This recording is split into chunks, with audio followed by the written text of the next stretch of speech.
হাসিনা আমলে পুলিশে যেভাবে রাজনৈতিক মেরুকরণ করা হয়েছে তার একটি চিত্র উঠে এসেছে মানবতা বিরোধী অপরাধের মামলায় রাজবন্দির সাবেক আইজিপি চৌধুরী আব্দুল্লাহ মামুনের বয়ানে। জবানবন্দিতে তিনি বলেছেন যে ২০১৮ সালের রাতের ভোটের পরামর্শ আসে তৎকালীন পুলিশ প্রধান জাভেদ পাটোয়ারির কাছ থেকে।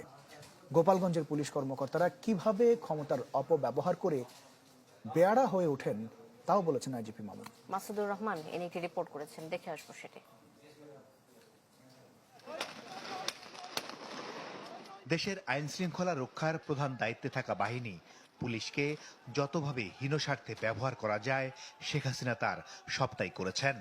যে বাহিনীর সদস্যদের হওয়ার কথা সৎ, দায়িত্বশীল ও জনগণের বন্ধু, তাদের অনেকেই হয়ে ওঠেন মানবাধিকার ও গণতন্ত্রের হন্তারক।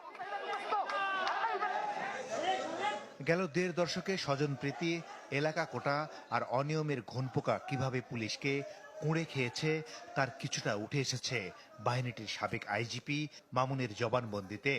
তিনি বলেছেন ২০১৪ সালের পর থেকে মূলত পুলিশের রাজনৈতিক মেরুকরণ ও গোপালগঞ্জ কেন্দ্রিক বিভিন্ন বলয় গড়ে ওঠে। অনেক পুলিশ কর্মকর্তাই আইন কানুনের তোয়াক্কা না করে হাসিনা সরকারের এজেন্ডা বাস্তবায়নে তৎপর ছিল।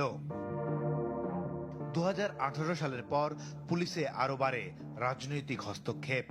প্রভাবশালী কর্মকর্তারা সিনিয়রদের নির্দেশ মানতেন না, জবানবন্দিতে উল্লেখ করেন আইজিপি মামুন। নিজেদের ইচ্ছেমতো চলতেন তারা। আবার গোপালগঞ্জের পুলিশ কর্মকর্তাদের মধ্যেও ছিল স্বার্থের দ্বন্দ্ব, যা বাহিনীতে একরকম ওপেন সিক্রেটই ছিল।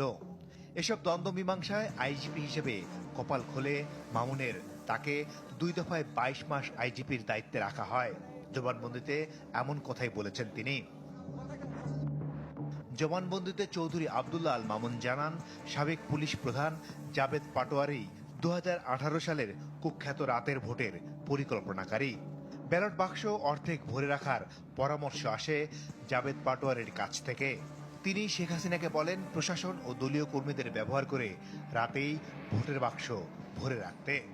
আইজিপি মামুনের এই জবানবন্দির ফলে এই প্রথম ২০১৮-এর বিতর্কিত নির্বাচনের প্রক্রিয়া নথিবদ্ধ হল আইনি পরিসরে। সাবেক এই আইজিপি ও সাবেক এই র্যাবের মহাপরিচালক বলেছেন, গুম, নির্যাতন, ক্রসফায়ারের সিরিয়াস নির্দেশনা আসত প্রধানমন্ত্রীর দপ্তর থেকে। নির্দেশনা দিতেন সামরিক উপদেষ্টা তারেক সিদ্দিকীও।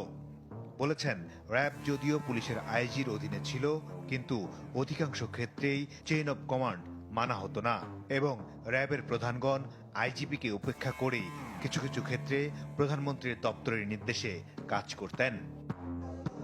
মাসুদুর রহমান, চ্যানেল 24, ঢাকা।